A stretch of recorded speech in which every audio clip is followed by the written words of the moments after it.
आज सकाळी तासगाव मार्गावर एक भीषण अपघात घडला आहे। कवठेमहांकाळ आगाराची तासगावकडे निघालेली बस सकाळी साधारणपणे 7 ते 7:30च्या दरम्यान योगेवाडी येथे पोहोचली असता संतोष कोल्ड स्टोरेजच्या गाडीला समोरासमोर जाऊन धडकली। या अपघाताची तीव्रता इतकी मोठी होती की धडकेचा आवाज परिसरात बऱ्याच अंतरावर ऐकू आला।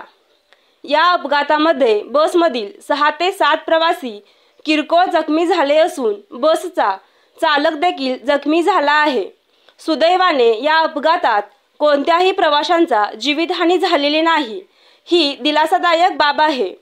धडकेनंतर बस आणि दुसऱ्या वाहनाचे मोठ्या प्रमाणात नुकसान झाले आहे। प्रवाशांच्या म्हणण्यानुसार बस नेहमीप्रमाणे वेळेवर कवठेमहांकाळ आगारातून तासगावच्या दिशेने निघाली होती। योगेवाडी येथे आल्यानंतर समोरून येणाऱ्या वाहनाशी बसची समोरासमोर धडक झाली। अपघात घडल्यानंतर स्थानिक ग्रामस्थांनी तात्काळ घटनास्थळी धाव घेत जखमी प्रवाशांना सुरक्षित स्थळी हलवले। जखमींना उपचारासाठी जवळच्या दवाखान्यात दाखल करण्यात आले आहे।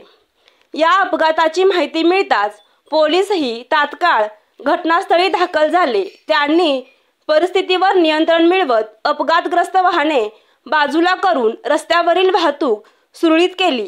अपघाताचे नेमके कारण समजू शकलेले नसले तरी चालकाचा तोल सुटणे अथवा वाहनाचा वेग हा अपघाताचा कारणीभूत ठरल्याची प्राथमिक शक्यता व्यक्त केली जात आहे।